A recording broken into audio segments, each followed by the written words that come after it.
of marriage, divorce, and remarriage.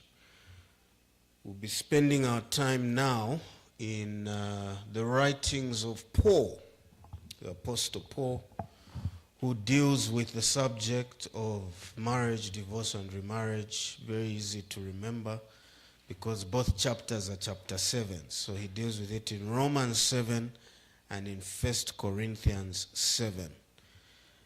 And what we find is that he is on board with permanence.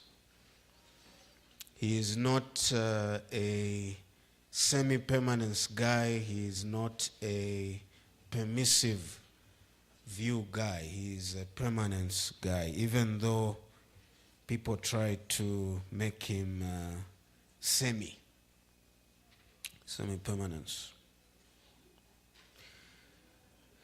What the study of the writings of Paul shows us is that really we are on very shaky ground with our Reformed view, which is permissive, because permissive certainly can't fly in the writings of Paul. So those of you with the handouts were on that second page.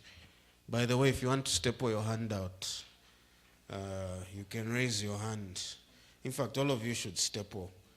Kiso, could you help us take this around? But don't lose my stapler. In fact, let it come back right after people have stapled. Even though I'll be preaching, bring it back to me here. Yeah. Good. So let's begin with a shorter one, which is Romans 7. It's the first 3 verses of Romans chapter 7.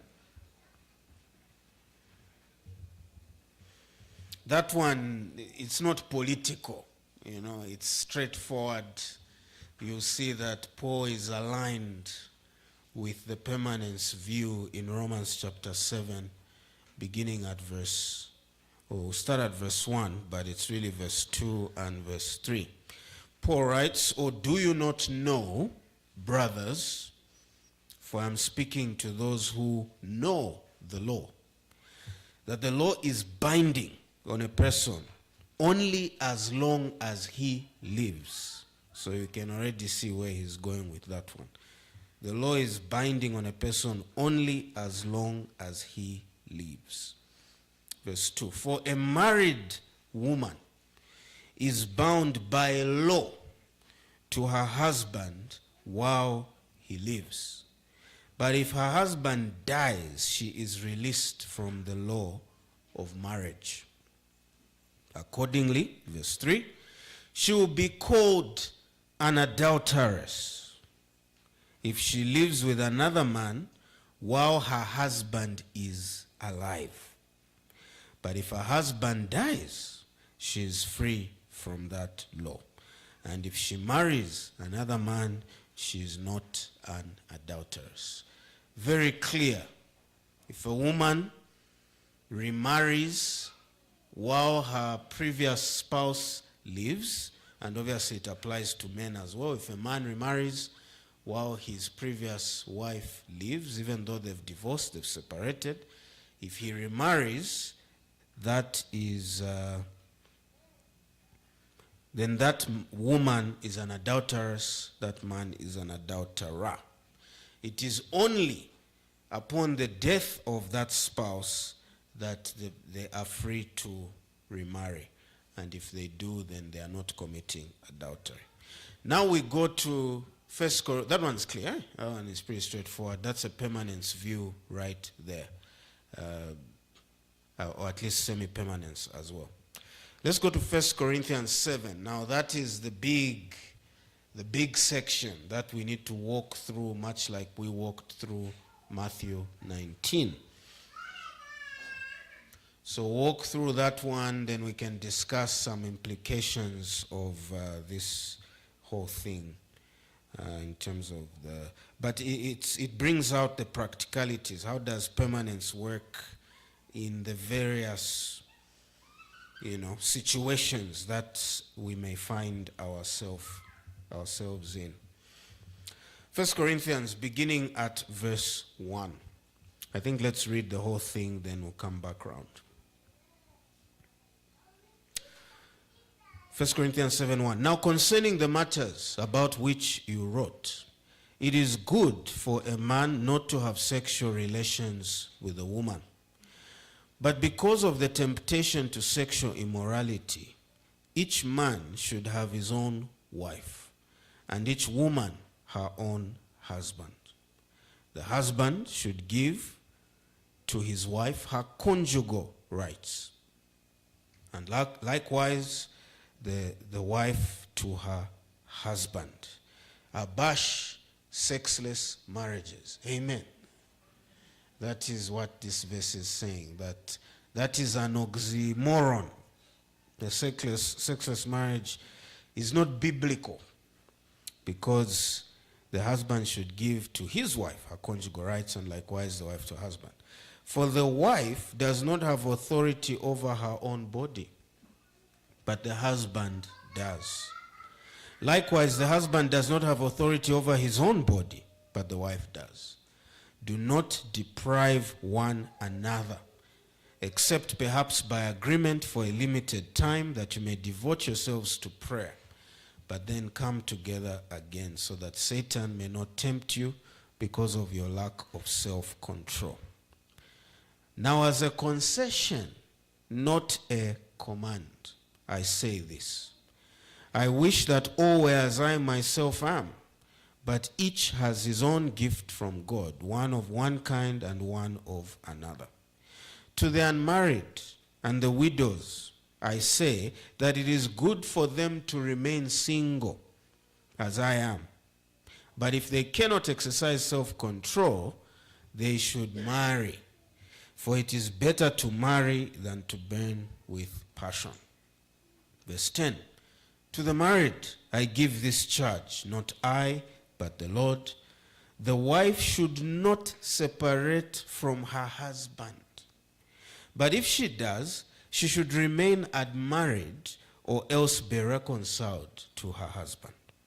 And the husband should not divorce his wife.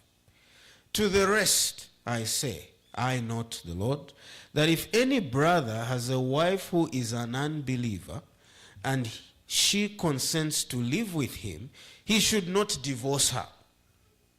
If any woman has a husband who is an unbeliever and he consents to live with her, she should not divorce him.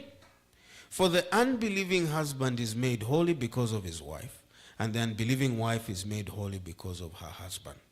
Otherwise, your children would be unclean, but as it is, they are holy. But if the unbelieving partner separates, let it be so. In such cases, the brother or sister is not enslaved. God has called you to peace. For how do you know, wife, whether you will save your husband? Or how do you know, husband, whether you will save your wife? Only, verse 17, let each person lead the life that the Lord has assigned to him, and to which God has called him. This is my rule in all the churches. Was anyone at the time of his call already circumcised? Let him not seek to remove the marks of circumcision. Was anyone at the time of his call uncircumcised? Let him not seek circumcision. For neither circumcision counts for anything nor uncircumcision, but keeping the commandments of God. Each one should remain in the condition in which he was called. Were you a bondservant when called? Do not be concerned about it. But if you can gain your freedom, avail yourself of the opportunity. For he who was called in the Lord as a bondservant is a freed man of the Lord. Likewise, he who was free when called is a bondservant of Christ. You were bought with a price. Do not become bondservants of men. So, brothers, in whatever condition each was called, there let him remain with God. Verse 25. Now concerning the betrothed, I have no command from the Lord, but I give my judgment as one who by the Lord's mercy is trustworthy. I think that in view of the present distress, it is good for a person to remain as he is. Are you bound to a wife? Do not seek to be free. Are you free from a wife? Do not seek a wife. But if you do marry, you have not sinned, and if a betrothed woman marries, she has not sinned. Yet those who marry will have worldly troubles, and I would spare you that. This is what I mean, brothers. The appointed time has grown very short. From now on, let those who have wives live as though they had none, and those who mourn as though they were not mourning, and those who rejoice as though they were not rejoicing, and those who buy as though they had no goods, and those who deal with the world as though they had no dealings with it. For the present form of this world is passing away. I want you to be free from anxieties. Verse 32. The unmarried man is anxious about the things of the Lord, how to please the Lord. But the married man is anxious about worldly things, how to please his wife. And his interests are divided. And the unmarried or betrothed woman is anxious about the things of the Lord, how to be holy in body and spirit.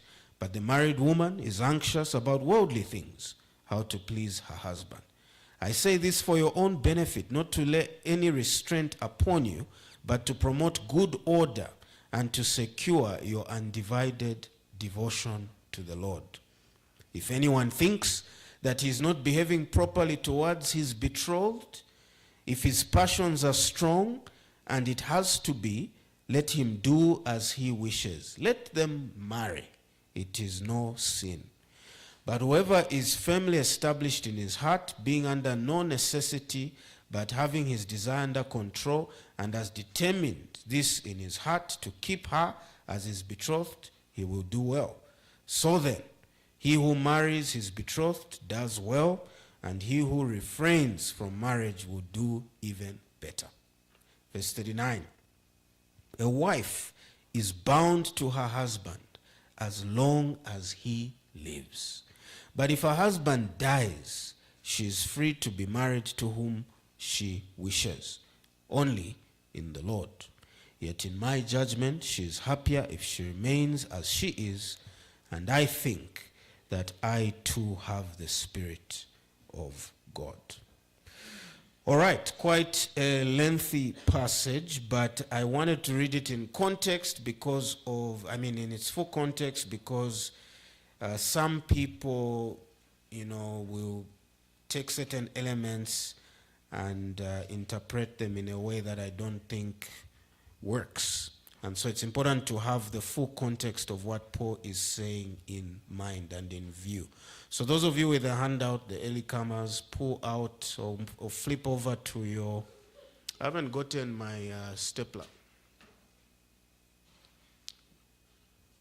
Nkisu, my stapler. You'll be shocked how difficult it is for me to have a stapler. Yeah, let me have it.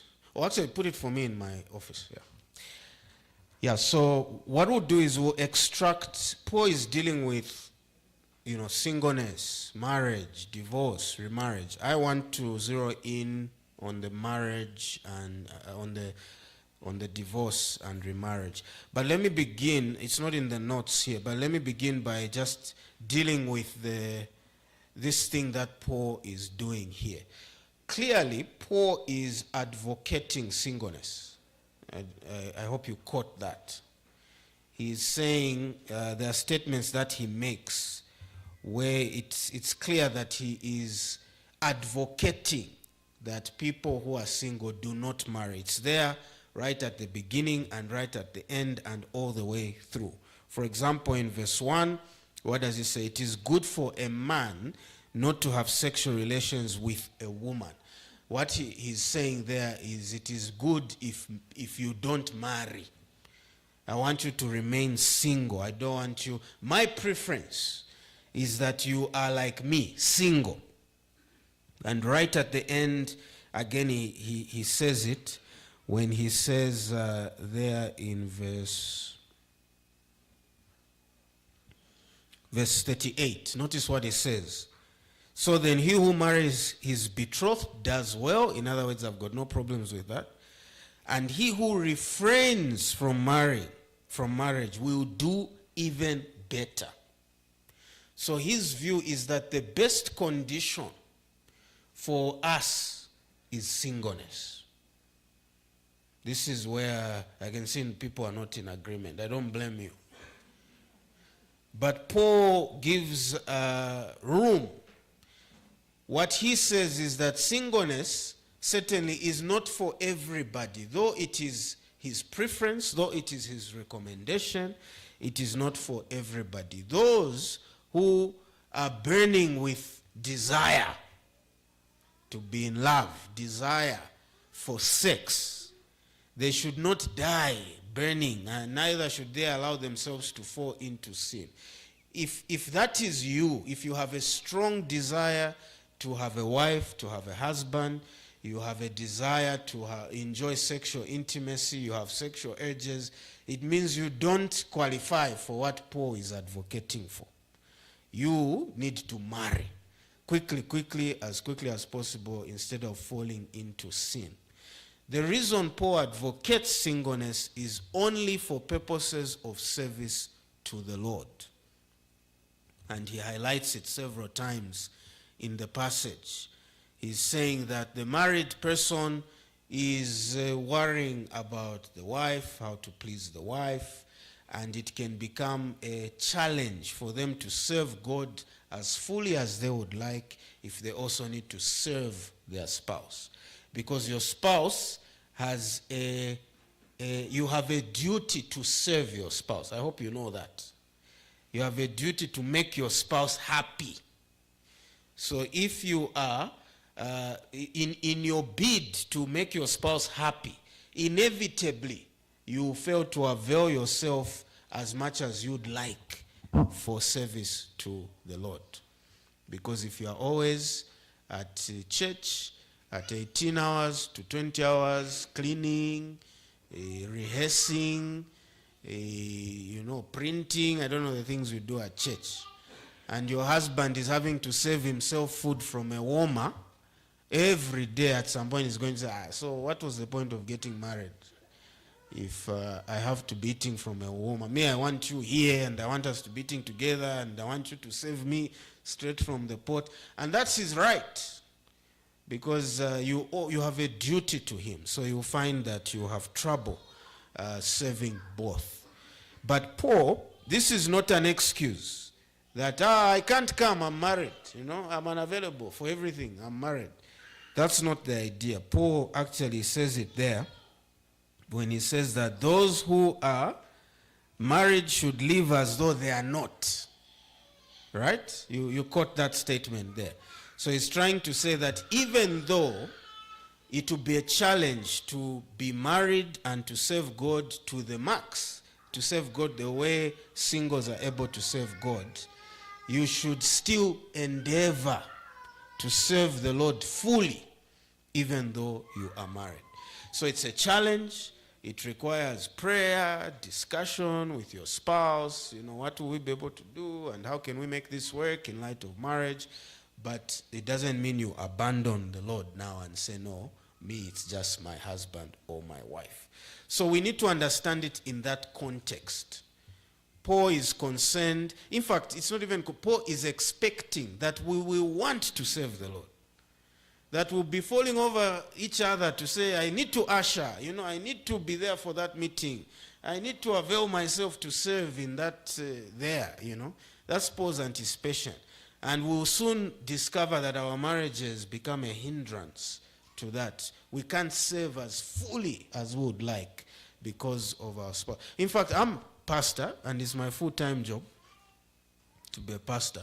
But I feel that tension, because when I'm away from home for too many nights in a row, I begin to, where you're arriving 21, 22, and your wife is asleep, your kids are sleeping, I begin to feel some guilt to say, I need to attend to my wife, I need to attend to my kids.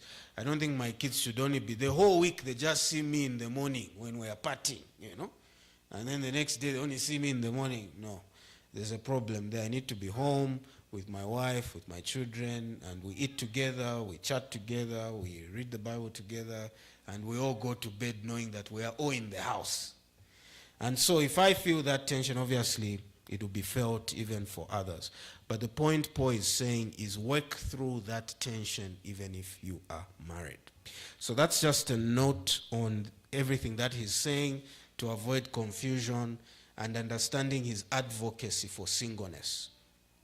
And really the principle, I think this is a valuable principle for those of you who are single, that you don't sort of become a...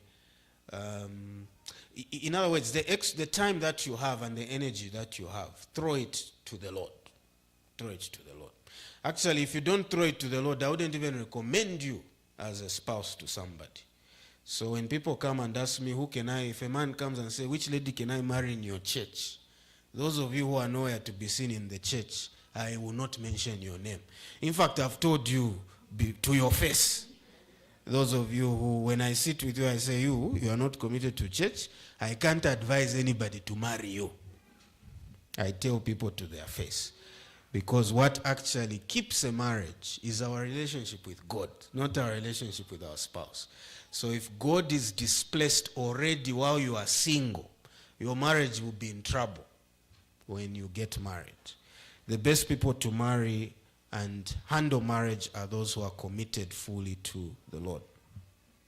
So now we come to these bits and pieces where he deals with marriage, divorce, and remarriage. Let's begin with verse 5. You can follow this in the outline I have there, those of you who have it.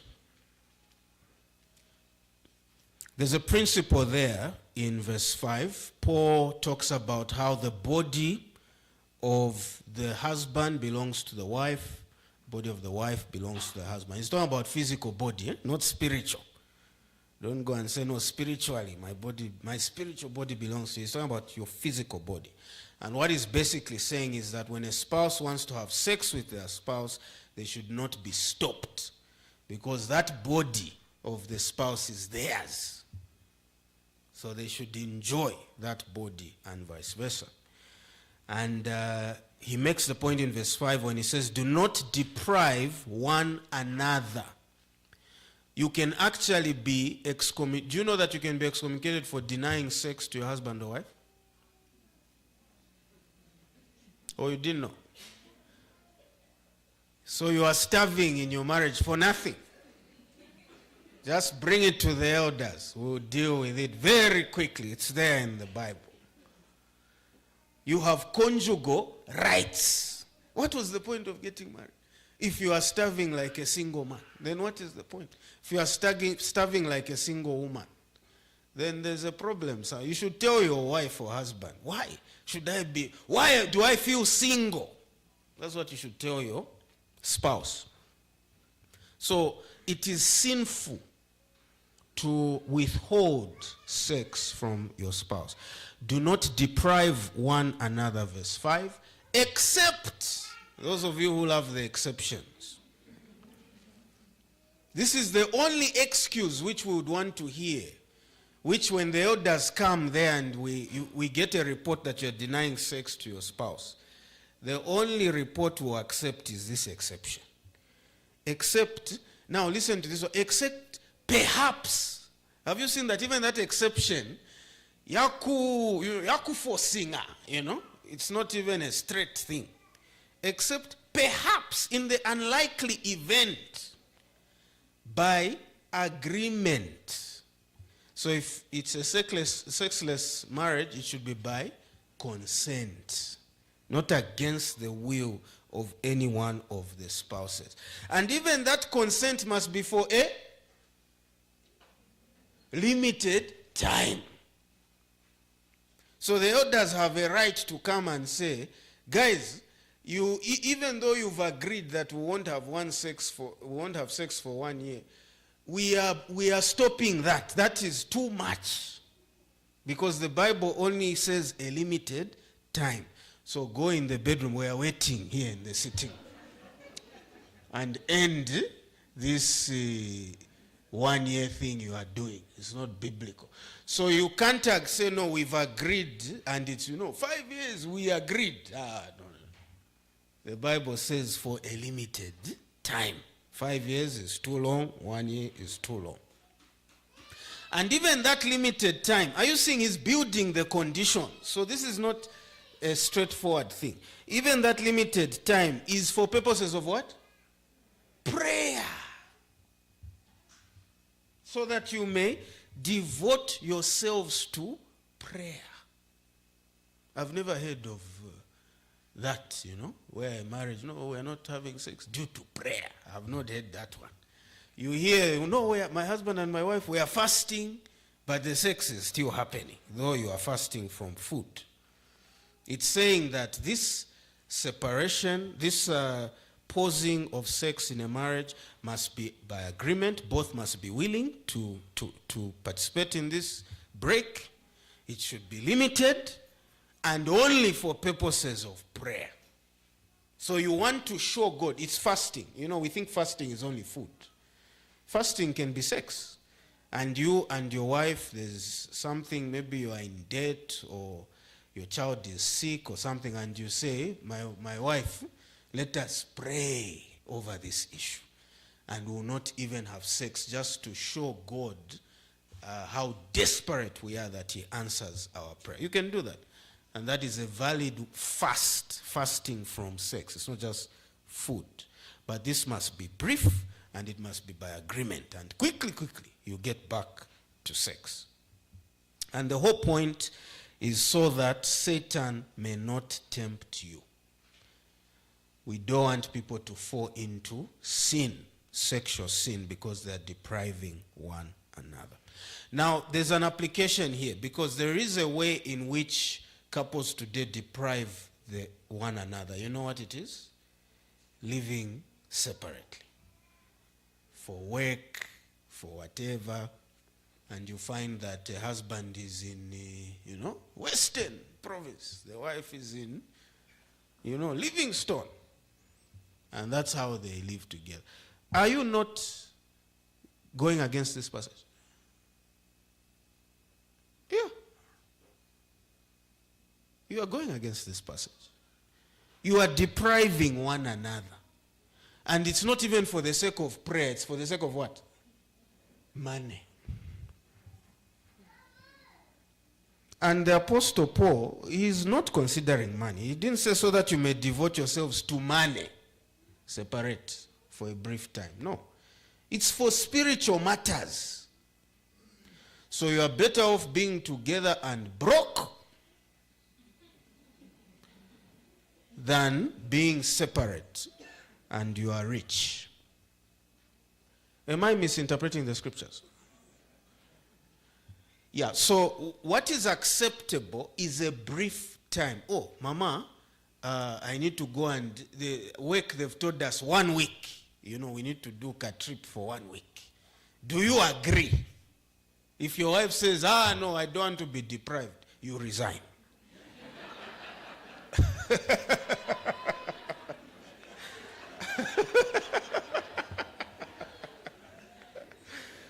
That is what the text is saying. You submit you thought you just resigned for money. Hey, what? No.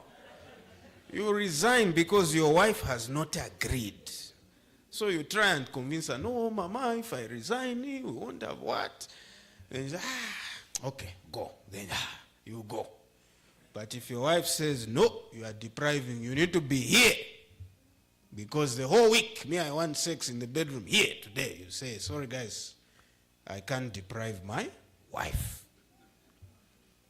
So you are depriving one another. And even though you agree to live separately, it says for a limited time. So this thing where 5 years you live, no. Can you normalize that? It's not biblical. It's sinful. So what we're talking about is, we shouldn't just think in terms of divorce. This separation the Bible is against is not just we've divorced. No. It is also psychological divorce. There is also psychological divorce. 5 years, one is that side, one is that side. you are now even you don't even know what it's like to live in a marriage anymore, because you only see each other once every 3 months when he gets a break to come. That is not biblical. So those of you in these kinds of arrangements, you have homework to go and say, oh, we've now read the scriptures, and the scriptures do not support being apart for long. It must be by agreement, it must be for a limited time, and it must not be about money. God's design and God's desire is for the husband to be with the wife always, at all times. So if there's a job that's taking you away, the wife or husband must resign so that you are together and you honor the Lord. Amen. Next is in verse 10. In verse 10 we are told there, to the married I give this charge, not I but the Lord.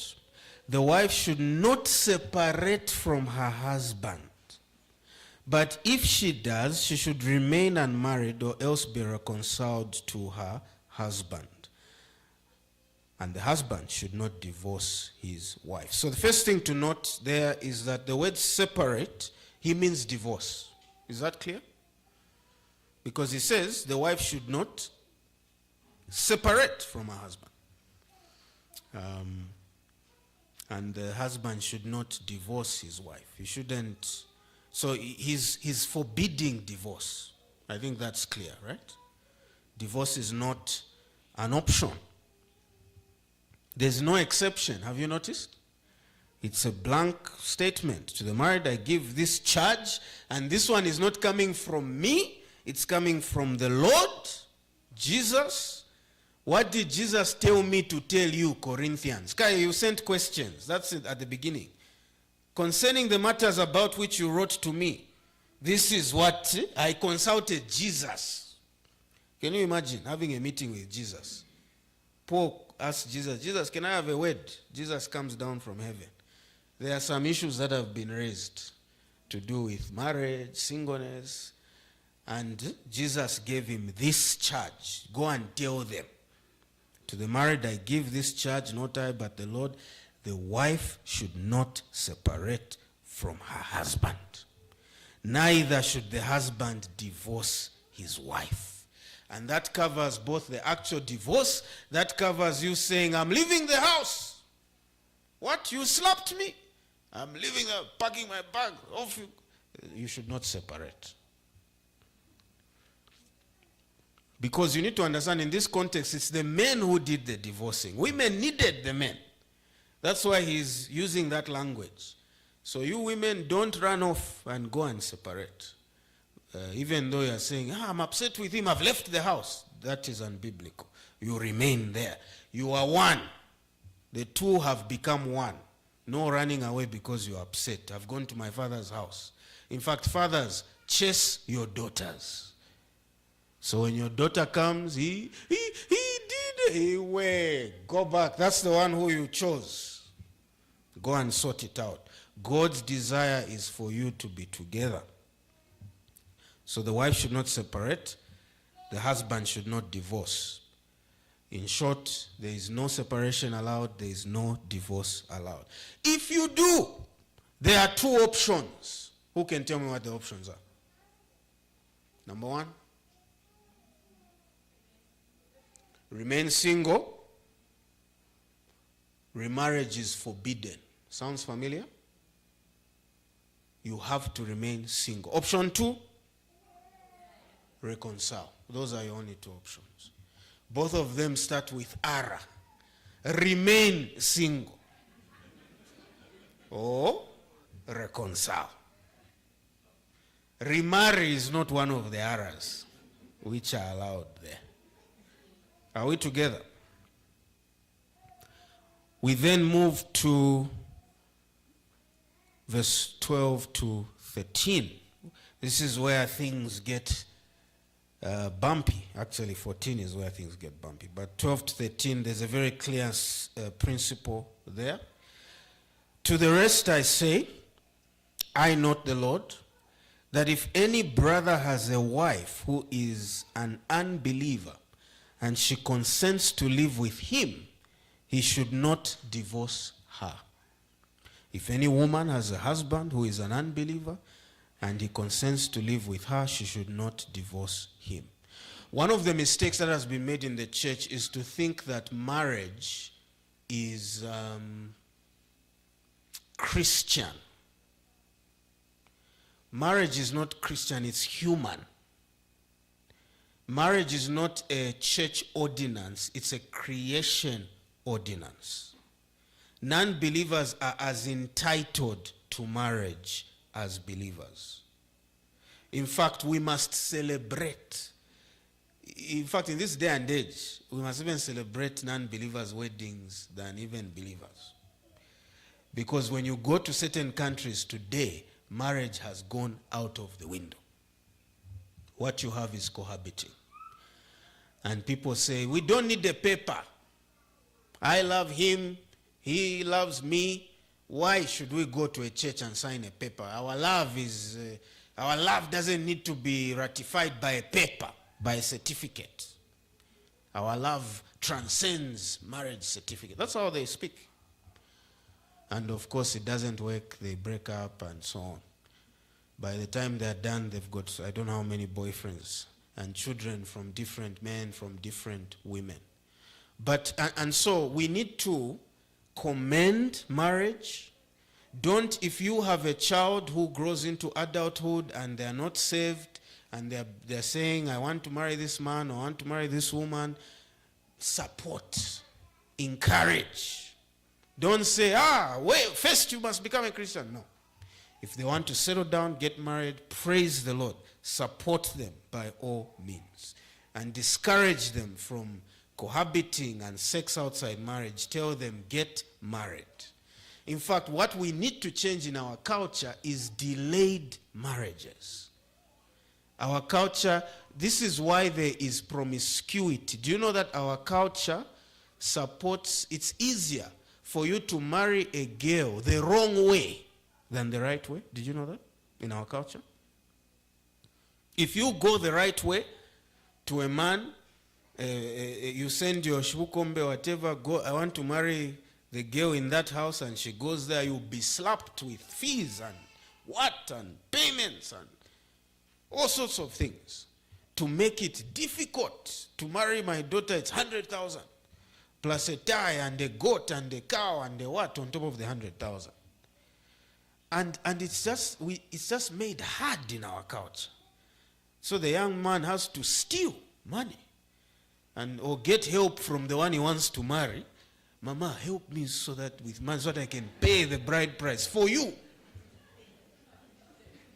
In fact, he says, lend me the money, but he knows when he marries, there will be no repayment.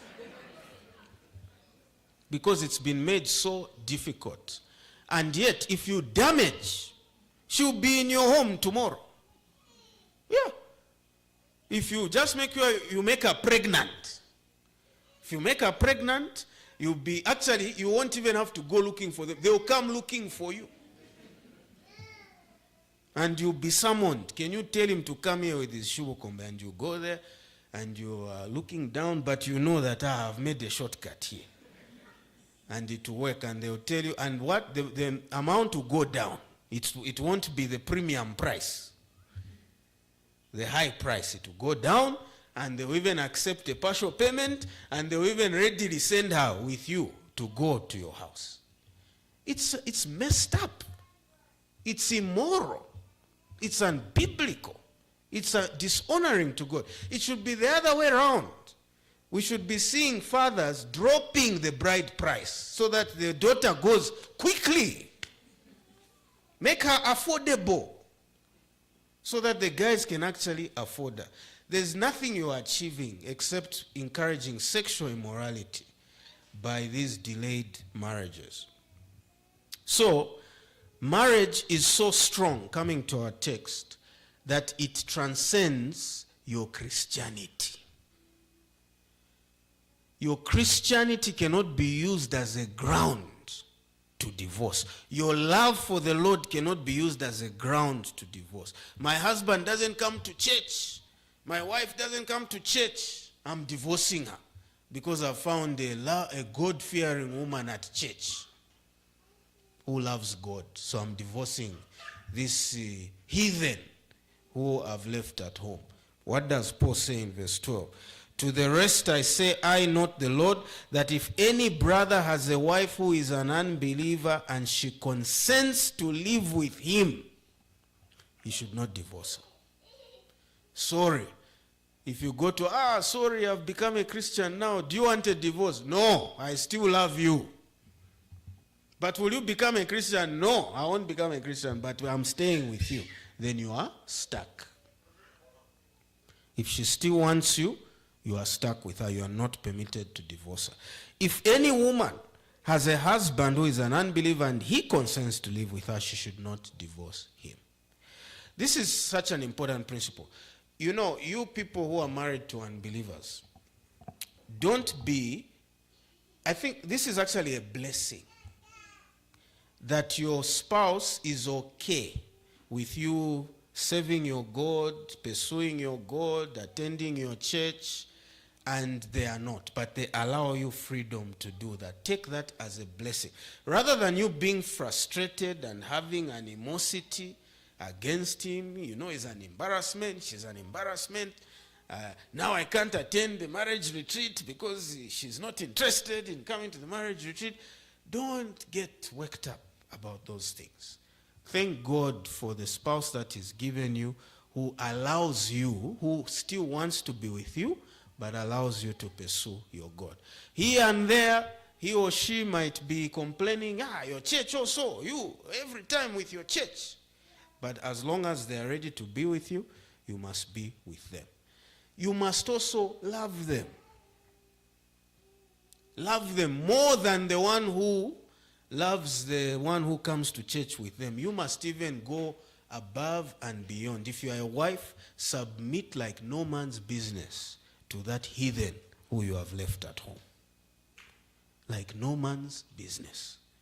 Even where it's not necessary, ask for permission, so that he knows that you fully respect him, you fully honor him. We have a meeting at church today, I hope you don't mind, I'm going. No problem, so that he knows that you respect the wife as well. To church number, to Alaisa. Can I take the kids, Mama? No problem, take the kids and you go. And you're not bitter. Why doesn't he count? It's an embarrassment. I'm looking like I'm single. Even the single men are pursuing me, and yet I'm a married woman. Forget about all that. Just thank the Lord that you have a spouse who's ready to live with you and not come between you and your Lord. And when your spouse begins to show animosity to your faith, to your love for the Lord, to your church, don't make it a point of contention. De-escalate. When he says, too much every time, church, we can't even spend time together, so on and so forth, you go and tell the elders, hey, Vane, the boat is rocking. Can I have, 1 week off, 1 month off, 3 months off, just to settle the boat? And when you go home, please your husband, please your wife. And you know what I mean when I say please, huh? Yeah. Please them, leave them satisfied. So that the day now you say, kuli program, no problem. Because she knows that when you come back, they have your full attention. So please, it's a blessing for a spouse to consent to be with you, to live with you, who is unsaved. Don't take it as a point of, I mean, I'm not saying it shouldn't hurt or you shouldn't be praying about them, also embracing your faith. You should. But a big part of the way that you get them to embrace your faith is in how you treat them. But if they begin to feel like, you're treating them and you're looking down on them because they don't come to church, they'll have animosity against your God and against your faith. So you are not allowed to separate. Only the unbeliever may separate from the believer, not the other way around. And that's what we see now in verse 14 to verse 16.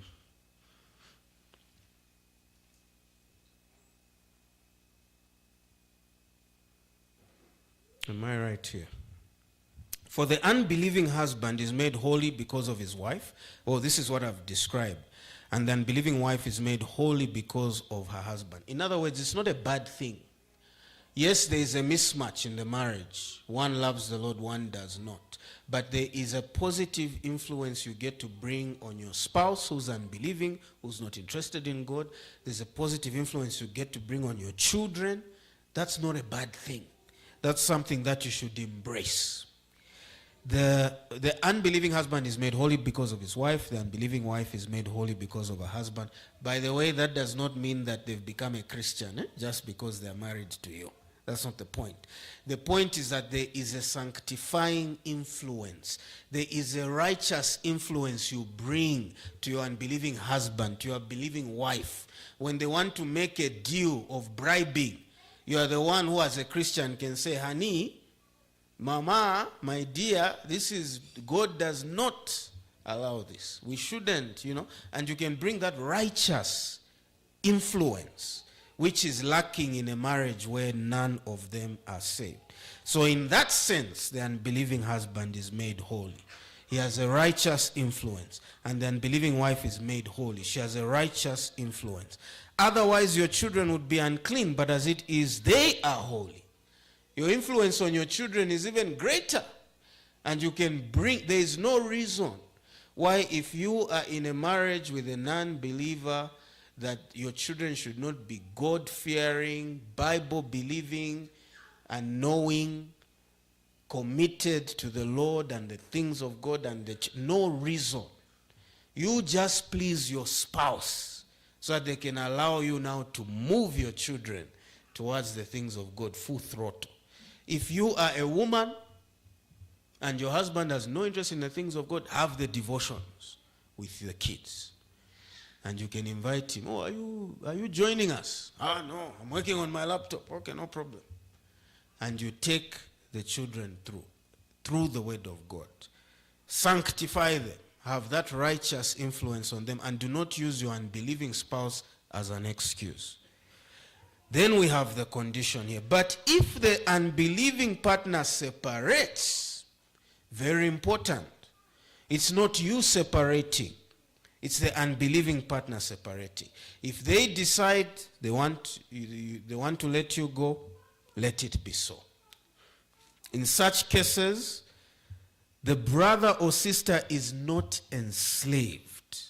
God has called you to peace. This is where we have problems. Is this section teaching that people read that the brother or sister, in such cases, the brother or sister is not enslaved. People read that and say, oh, they are not enslaved. They are free to go and remarry. What do you think about that? Is that a problem? Is that a valid interpretation? Let me have some comments here.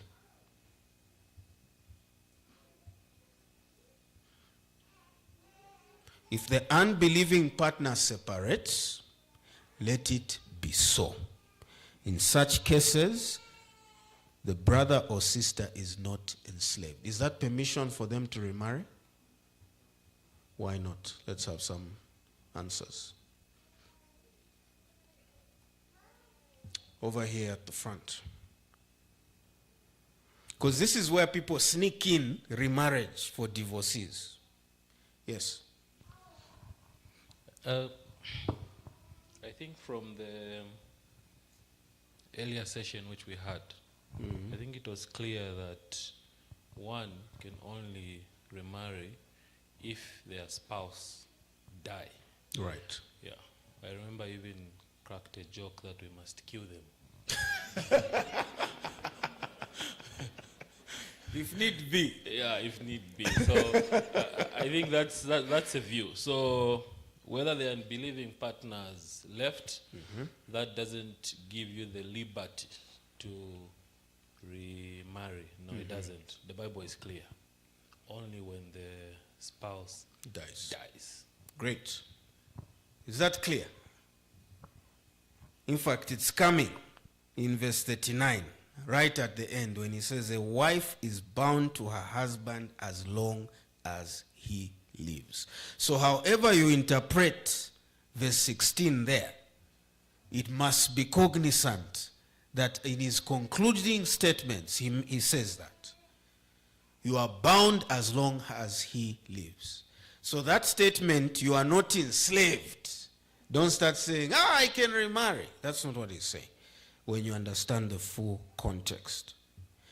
And there's a reason there he gives. He says, God has called you to peace.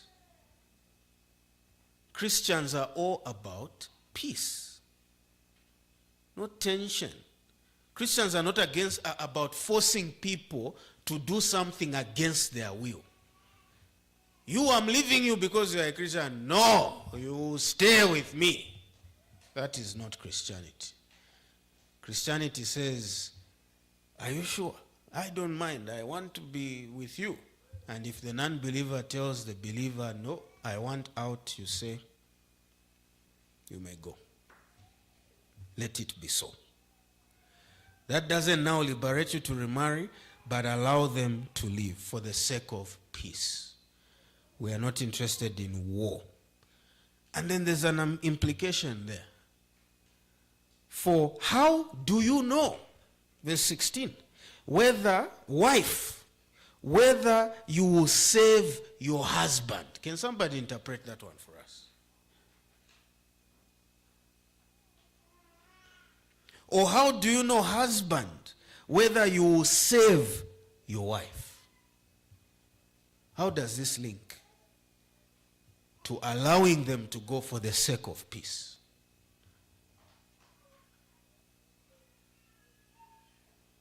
I told you it's just going to be Bible study and the tough work of trying to get the meaning. What do you think that means? Anybody?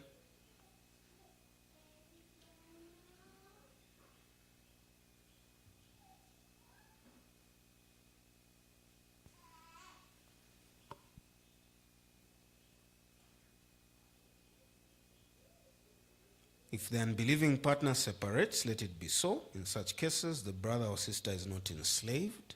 God has called you to peace. For how do you know, wife, whether you save your husband? Or how do you know, husband, whether you save your wife? What does that mean?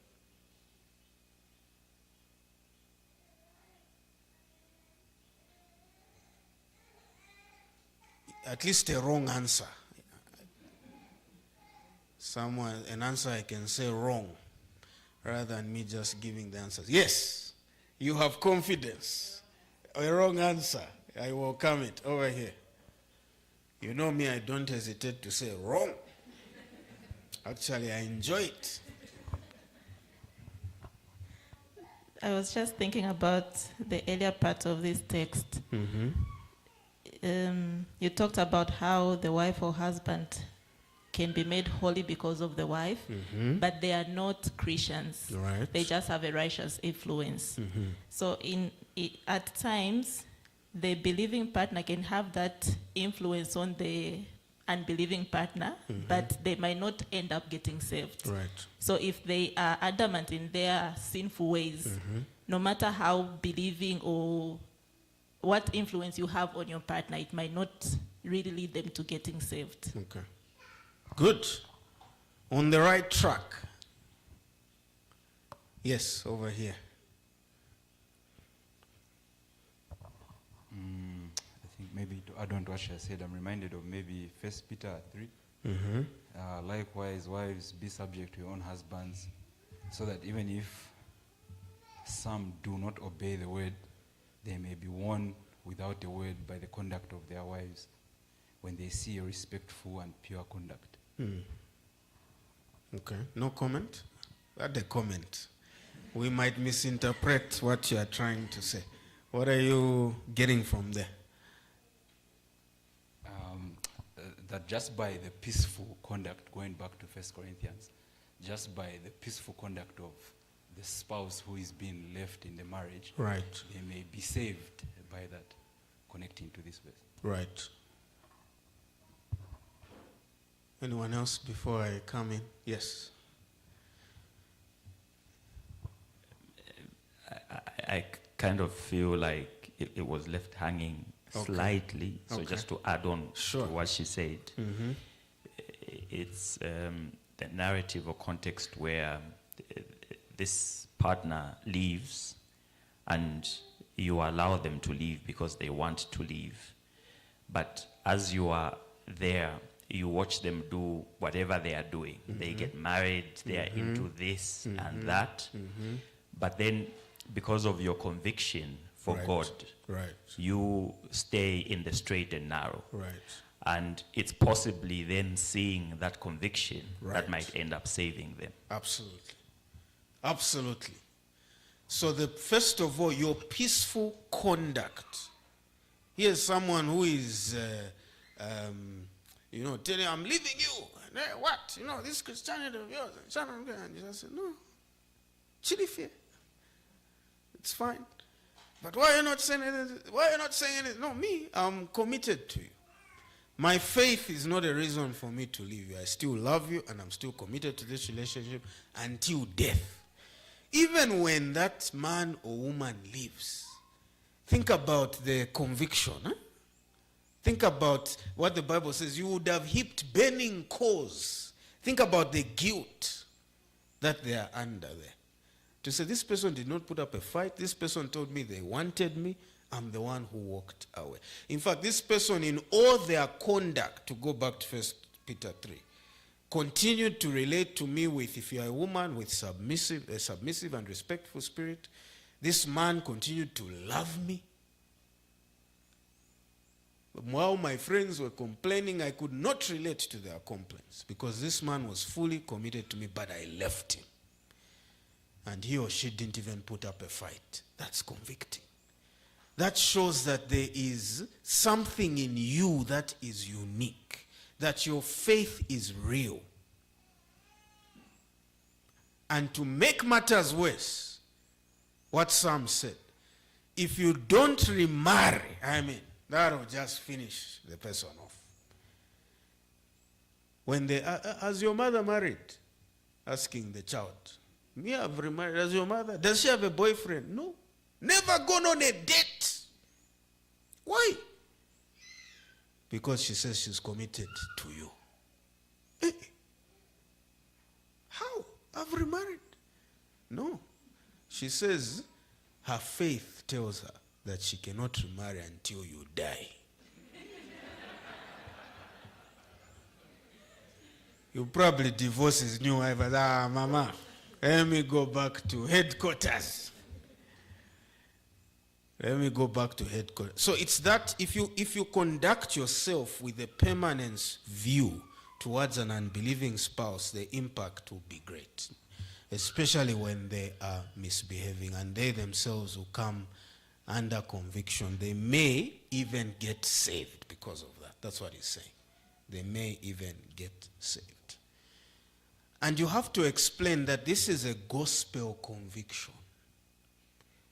That the Jesus I have believed in will never let go of those whom he has saved. In fact, he calls them his bride.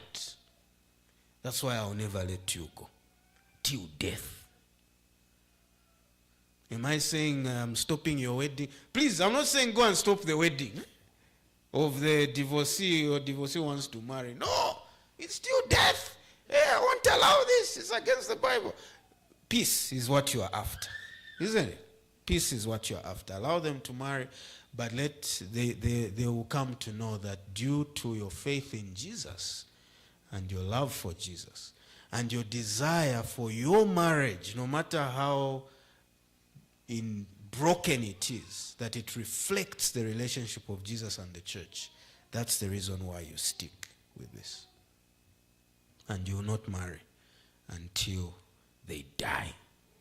What a witness, what a testimony to the gospel. So we jump down to verse 39. Let's look at the end of this. This statement echoes almost word for word Romans chapter 7 verse 2. Romans 7 verse 2 says, for a married woman is bound by law to her husband while he lives. 1 Corinthians 7 verse 39 says a wife is bound to her husband as long as he lives. This is a consistent statement in the writings of the Apostle Paul. You cannot remarry. So that statement up there, you are not enslaved, should not be interpreted as you can remarry. No, that is clear in the text. You cannot remarry as long as your spouse lives. Verse 39, but if the husband dies, she is free to be married to whomever she wishes, provided she marries in the Lord. So divorce does not nullify the marriage. By the way, remarriage doesn't nullify a marriage. Let's even go out of the church. Here are two people who were married, the man marries another, they divorce, the man marries another woman, the wife marries another man. In the eyes of God, that marriage is not broken. It's binding. All they've done is they've gone against God's design for their marriage. And Romans 7 verse 3, though that marriage now, the man has become an adulterer, the woman has become an adulteress. To go back to Romans 7 verse 3, accordingly, she will be called an adulteress if she lives with another man while her husband is alive. But if her husband dies, she is free from that law. And if she marries another man, she is not an adulteress. So, divorce does not nullify the marriage while the spouse lives. Only death can dissolve the marriage and unbind the living spouse. The widow or widower is free to marry provided they marry a believer. That's for believers. And to remarry while one spouse is living is to commit adultery. So that is the position of 1 Corinthians, of the Apostle Paul. Absolutely consistent with what Jesus Christ said. It's a permanence view. You are stuck in it until your spouse dies. Now, this is a tricky issue. To get into the practicalities a little more, I pulled up our confession. Does anyone know what the confession says about 1689? For those of you who don't know, this is our document that writes down all our beliefs, practical issues, doctrinal issues. It talks about marriage. Do you know what the 1689 Confession, Baptist London, 1689 Second London Baptist Confession of Faith, what it says about divorce and remarriage? Anybody?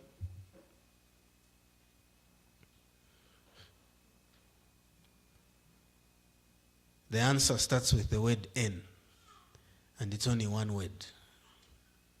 It says nothing. Nothing. It is silent on the subject of divorce and remarriage. The Westminster Confession, which is the Presbyterian confession, from which the Baptists got everything word for word and just changed where they differed, it supports a permissive view of marriage. Let me read you what it says. So basically, what our Baptist forefathers did is they just erased the part about divorce and remarriage and left it blank in their confession. They didn't want to go there. And that suggests that there were permanents, but they didn't have the guts because of the implications. They were not like me. Me, I don't mind the implications. So here's what, it's word for word. So let me read it to you. And then we'll get into some practicalities. Chapter 25. In the Westminster Confession is chapter 24. But it's, in fact, in the Westminster Confession of Faith, the Presbyterian document, the chapter is called Of Marriage and Divorce. In the Baptist Confession of Faith, it just says of marriage. It doesn't mention the subject of divorce. Here's what is said. Point 1, marriage is between one man and one woman. Neither is it lawful for any man to have more than one wife, nor for any woman to have more than one husband at the same time. That's also the same in the London Baptist Confession. 2, marriage was ordained for the mutual help of husband and wife. Remember what I said? You're serving each other. For the increase of mankind with a legitimate issue. And the church, the London Baptist Confession, the Baptists removed this. And of the church with unholy seed. They chucked that out. 3, it is lawful for all sorts of people to marry. Remember I said it's not about being a Christian. Who are able with judgment to give their consent. Yet it is the duty of Christians to marry only in the Lord. For those of you who don't know, when you marry an unbeliever as a Christian, we excommunicate you. And the number one source of excommunication in Reformed Baptist churches is this very thing. Marriage to non-believers. You can only marry in the Lord. It's in our confession. And therefore, such as profess the true Reformed, they removed Reformed, the Baptists removed Reformed, but it's there for the Presbyterians. The true Reformed religion should not marry with infidels, papists. So in the Westminster Confession, you can't marry a Catholic. Thankfully, the Baptists removed the papists. Infidels is there. Or other idolaters. They removed the word other, they left idolaters. Neither should such as are godly be unequally yoked by marrying with such as are notoriously, they removed notoriously, the Baptists, wicked in their life or maintain damnable heresies. Point 4, this is the last thing that the Baptists agreed to record. The rest they removed. Marriage ought not to be within the degrees of consanguinity or affinity forbidden in the word, nor can such incestuous marriages ever be made lawful by any law of man or consent of parties, so as those persons may live together as man and wife. From this point onwards, the Baptists removed everything. They didn't agree, they didn't ratify any of the rest of what the Presbyterians have. So what I read now has been removed from the Baptist Confession. The man may not marry any of his wife's kindred, nearer in blood than he may of his own, nor the woman of her husband's kindred nearer in blood than of her own. Who understands what that means? You can't, I can't marry my wife's sister upon her death. Obviously, it's unbiblical. Where are they getting that from? You can. Why not? In fact, it's even preferable. Why should you go somewhere else? They already look alike, you know. So it's even more straightforward. If you've behaved yourself, they know you're a good man and so on. Number 5, they removed this, the Baptists. Adultery or fornication committed after a contract being detected before marriage, and they're talking about betrothal. So if there's adultery or fornication in the engagement period, in betrothal, before marriage, gives just occasion for the innocent party to dissolve that contract. So they don't need to go through with the engagement into marriage. They don't need to go through with the betrothal.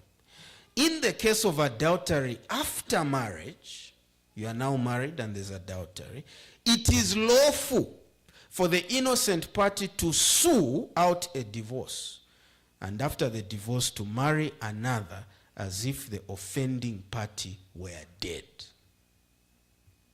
So what they're saying is, you are free. Exactly what the Bible said you shouldn't do, the Westminster Confession says do.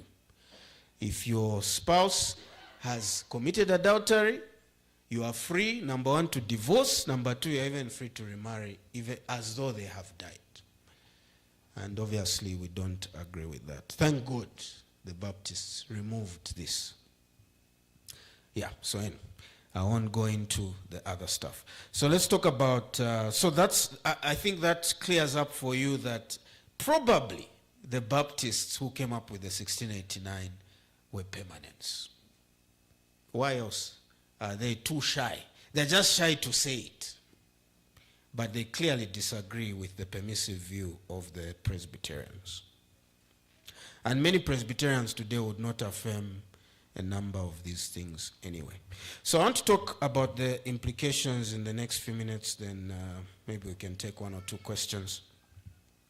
So what does this mean for our church? What are we saying? If there is a man or woman in the church who is divorced, wonderful godly man or woman, and they see another wonderful godly man or woman, what do we do in our church? Yeah, it's a tough one. It's a tough one. Do we allow them to marry and go against the permanence view that is we are teaching, or what do we do? Let me tell you what, this is a work in progress. You know, I'm just bringing the teaching now. The elders, we discussed this a couple of months ago. Interns were there, and they are on board with the permanence view. We didn't get into these practicalities. What I can say for sure, because we don't have anything in the Constitution or anything like that, we probably need to, following these, we need to have, that's why we're doing this teaching, so that we now vote and say we are voting to put it in the Constitution. What I would say, what I'm prepared to say right now is I would not do a wedding for divorcees that are remarrying while their previous spouse lives. That's on a personal note. If my desire is for the elders to all be able to do weddings. So if there is an elder who does not hold the permanence view, I would not stop them from doing the wedding. But I would not do the wedding. And the reason for that is that, again, it's a new idea, kind of new teaching, strange in our circles. It needs to be processed. You know, if you just come in, hey, we are, you know, then you sort of erupt, you destroy the unity and the love and all these things that we have. So I think I'm certainly prepared to go as far as saying I would not do a wedding. In fact, one of the questions we ask is, are you married? Are you divorced? And we need to add, is your spouse still living? Your ex, is she still or he still living? And if the answer is no, say, try, maybe one of the other elders might be interested, likely not, but then you might have to do it with another pastor at another church because we're not comfortable because of our belief in the permanence view. I think I'm not comfortable even to attend such a wedding. I think I would, personally, based on what we are looking at and what I've shared, I would not even attend. On principle, I would say I won't attend. So don't expect any gifts, you know, and don't say, no, you can still send the money. No, we won't contribute to the kitchen party and all those spares just for the sake of conscience. It's not good to go against conscience. However, because of the fact that our sister churches, this is the view that you can remarry. You can divorce in certain cases and you can even remarry. If you are not the offending party, if you've done nothing wrong, you've been abandoned, someone has committed adultery, not you, you are free to remarry. For that reason, I would not say that you can't be a member of the church. I would not say I'm stopping you from going to do it at another church. And above all, I would not say I don't consider the new marriage a marriage. And this is to deal with what was asked. What do we call the marriage of a divorcee, the remarriage of a divorcee. The Bible calls it adultery. However, God still recognizes the second marriage. It's still a valid marriage. And you can see that in passages like where I think it's second, is it 1 Corinthians 6? You know the passage where he talks about the one who sleeps with a woman has joined himself to her. You know that passage, huh? Where is it? Who can help me? Is it 1 Corinthians 6 or 2nd? 1 Corinthians 6.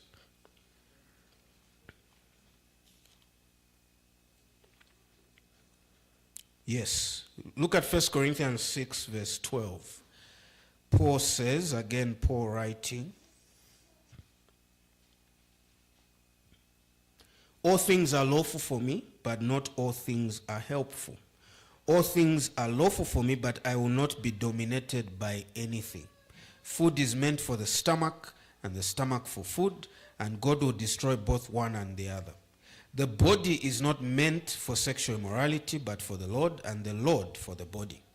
And God raised the Lord, and will also raise us up by his power. Now listen to verse 15. Do you not know that your bodies are members of Christ? Shall I then take the members of Christ and make them members of a prostitute? So he's saying how abhorrent it is for a Christian to go and sleep with a prostitute. Never. Verse 16. Or here it is. Or do you not know that he who is joined to a prostitute becomes one body with her? For as it is written, the two will become one flesh. But he who is joined to the Lord becomes one spirit with him. Focus on that statement in verse 16. What is the reality? He's saying it is abhorrent for a Christian to sleep with a prostitute. But let's say it happens. If a Christian sleeps with a prostitute, what has happened there? He's saying that that Christian's body has become one flesh with the prostitute. Something that God recognizes has happened. So those of you who have high body count, you've slept with 10 people in your life, you've slept with 10 to 20 people in your life, you are joined in the eyes of God to every one of those people. This tells me that the one who remarries, that's a valid marriage. Just as the one who marries two women, those two marriages are valid. It's not God's design, it's not God's plan, but both marriages are valid because that person has become joined to those two people. And so in the same way, the one who remarries is actually joined to the person. That's a real marriage. Those two in that second marriage have actually become one flesh. So that is all to say, I would recognize the marriage. I would not say, hey, don't call them your husband or wife when you're at Hillview because you are a divorcee. I won't do things like that. I will literally say, how is your wife? How is your husband? Because that's a real marriage. However, what the Bible is telling us is that by marrying, while your spouse was living, you became an adulterer. So the foundation of that marriage was adulterous. That is not to say that God cannot redeem that second marriage, or any marriage for that matter. That is not to say that God can bring in truth and direct that marriage in a positive way and make them effective for the Lord. All those things can happen. We would recognize the marriage. We would say that God can redeem that marriage and make something beautiful out of that marriage, even though its foundation was adulterous. So I hope that helps in answering the question for that. The other questions are welcome. Good. Questions and comments. Yeah, we're in trouble. We are now in the hot stuff. But thankfully, we only have 5 minutes and we must go for lunch. So we'll have to cut it off. Yes? All right. So I think it's one question. Okay. Even though one may sort of say they are kind of like two.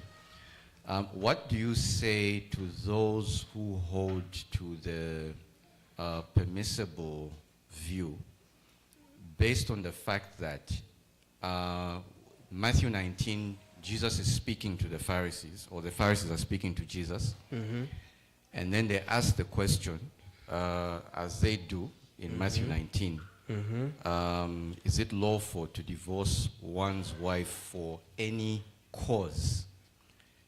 For those who hold that view, there's the argument to say that, of course, there were two schools of thought. Yes. For the scribes. Yes. One was with Hillel, which was the interpretation of Deuteronomy 24 verse 1 in the Hebrew, where in the Hebrew it gives two words. One is a thing of nakedness, which is translated, sexual immorality, or translated maybe the same thing where, like in ESV, it says loses favor in his sight. But in the Hebrew, it talks of a thing of nakedness. And then the other word used is a matter. So in other words, the Hillelites believed that there were two grounds for divorce: sexual immorality and any cause.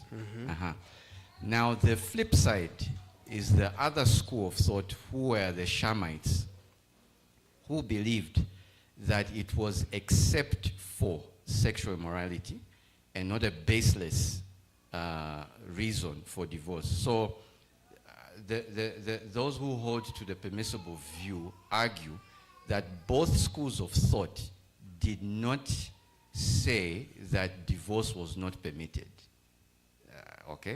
That's crucial for the question I'm about to ask, because that's the argument for people who use the permissible view. Fast forward to Jesus' time.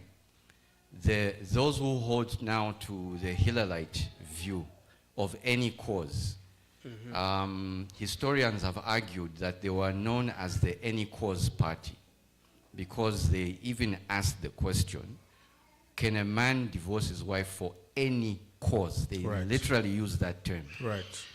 And then Jesus' response is the response of the Shamites, who say, except only for sexual immorality. Yeah. So there are those who argue and say, then by implication it means that if Jesus was adamant about divorce not being permissible at all, he would have not used the whole aspect of except, because both parties agreed that divorce was allowed.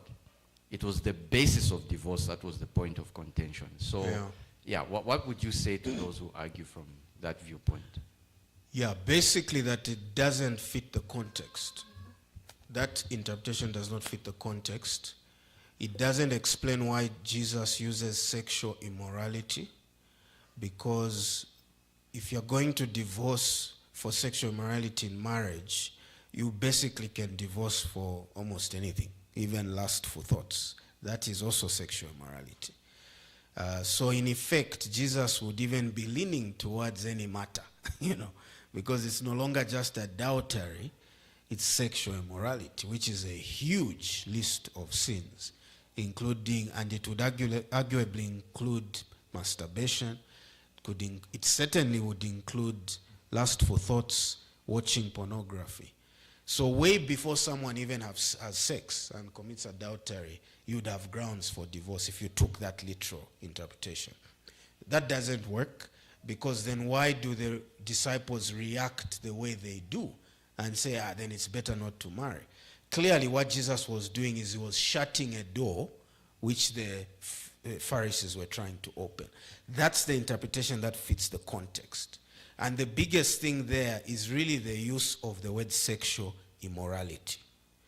The fact that Jesus Christ's first response is, what God has joined together, let not man put asunder, and he ends there. What is that? That's permanence. He's basically saying, no, you cannot divorce. That's his first response. It's only when they have to ask again for the exception to come out. And when the exception comes out, it doesn't fit that interpretation. Jesus just said, no, you can't divorce. Why would he then say you can divorce for any sexual misconduct? It's not, it doesn't fit in terms of interpreting that passage. The most appropriate interpretation is that Deuteronomy, the one that makes the most sense, let me put it that way, is that Deuteronomy is referring to betrothal, and when Jesus, and that explains his use of the word sexual immorality, because betrothal fits sexual immorality.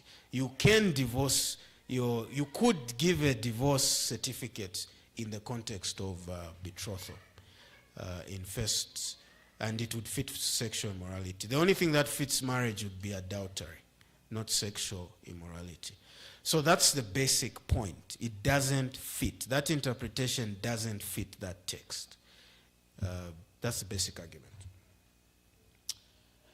Yes.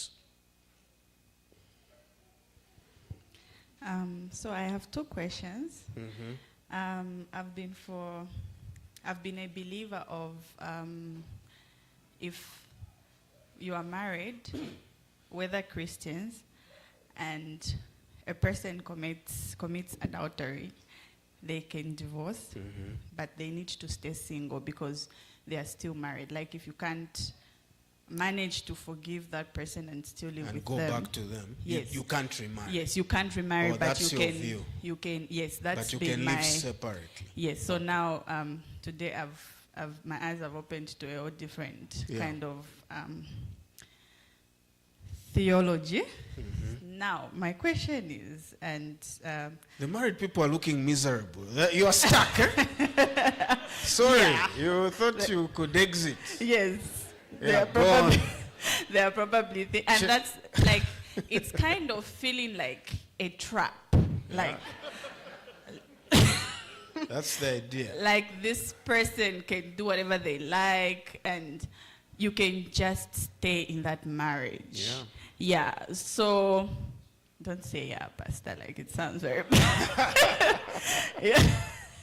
So now in that case, what can you say to, for example, a woman or a man who can actually take advantage Yeah. of this particular Situation. and Yeah. say, well, after all, she's a Christian. can't go She anywhere. can't go anywhere. So He I'll can't just, go anywhere. I'll beat her.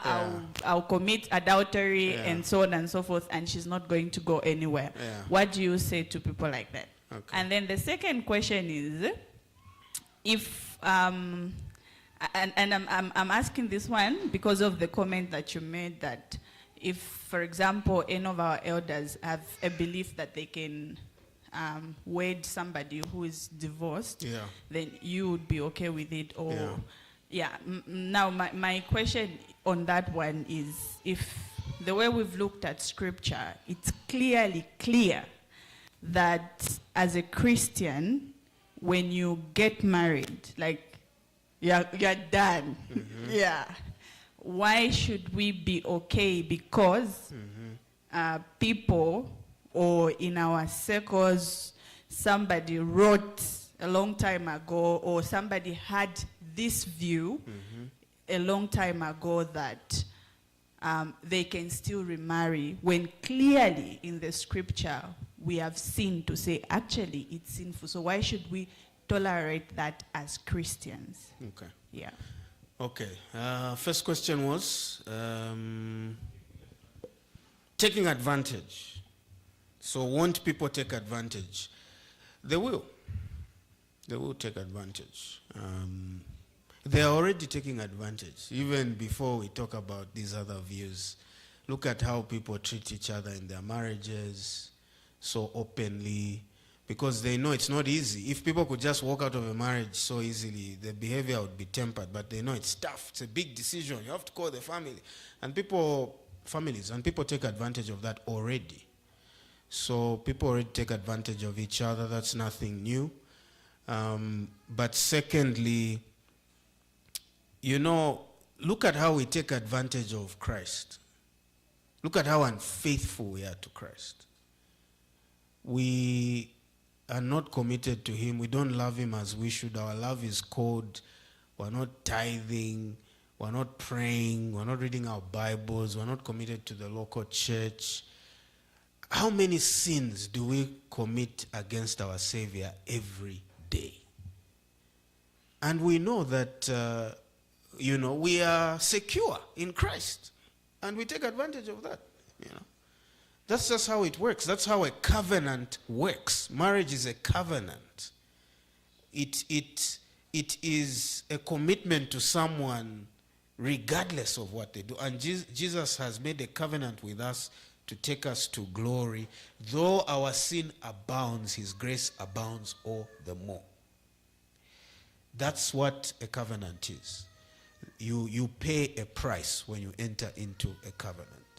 So it is what it is. That's why the disciples said it's better not to marry, because they were thinking of being taken advantage of.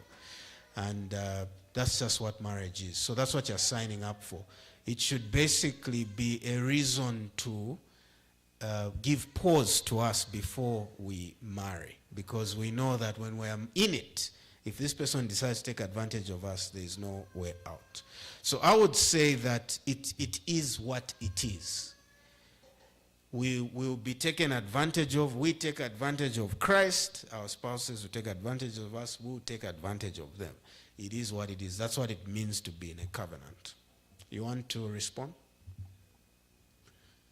And we need to. Are we ready with the lunch? I wanted to just ask. No, sorry. Are we ready with the lunch? Huh? Oh, okay. So we need to quickly break. Okay. We'll have more time for question and answer. But what's your, when you say that, then I wanted to just ask, then would it be possible, because I'm thinking if people say they are Christians, they are married, and then this other one is repeatedly cheating or beating the wife or doing other things, would it be right then for a person who is grieved to view the other person as a non-Christian? Absolutely. Yeah, in fact, such a person will be excommunicated. Bring them to the church.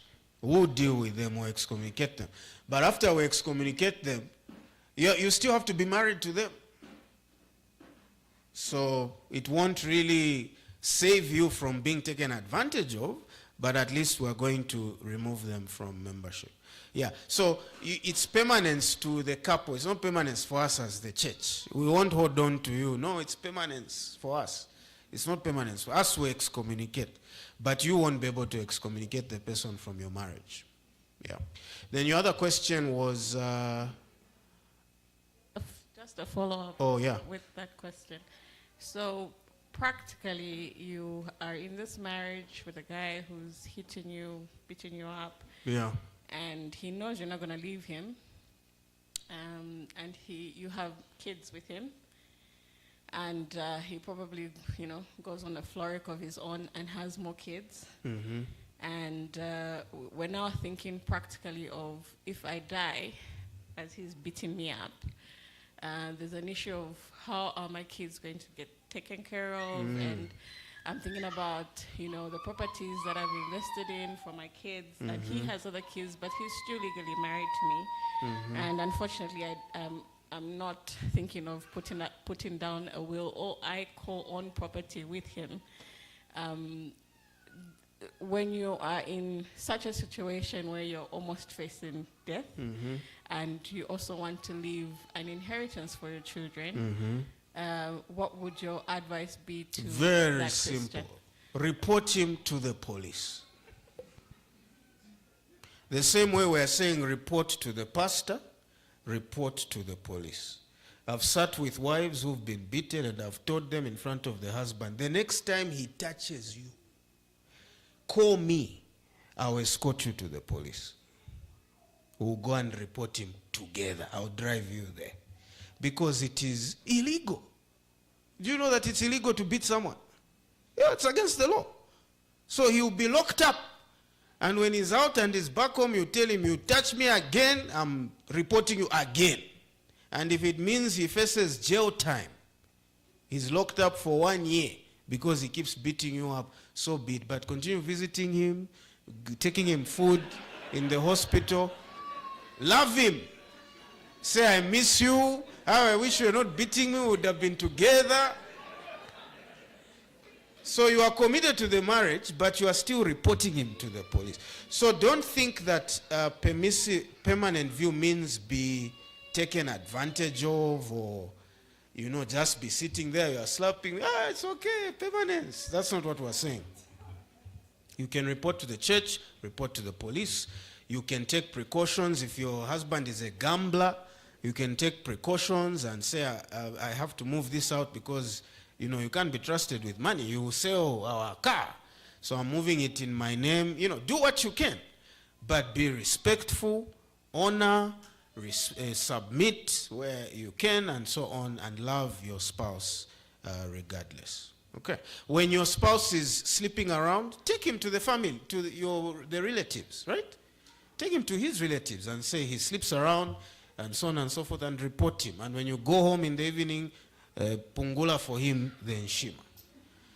So you are doing both. You are reporting him, and you are also submitting as a wife. As simple as that. And then your other question before we go for lunch was what, Sarah? It was basically when you commented that. Oh, the elder thing. Yeah. The reason I said that is we don't have a position, a written position as a church. So it's difficult when there's nothing written which we have voted on, is in the constitution. It's difficult to now say, compel people about it. That's why I in everything I've said, I've taken a personal stance, that for now it's personal. As we think about it, discuss it, study it, as we sit as elders and pray about it, there may come a time when we feel, okay, we really believe this, let's put it in our constitution. Then the game will change now. It will mean that if it's in the constitution, probably if you are an elder and it's in the constitution, then you can't do that, because now you're going against the church that you're an elder of. And maybe we'll say things like, there'll be certain now barriers, you know, because it's now written, it's in the constitution. Yeah. Good.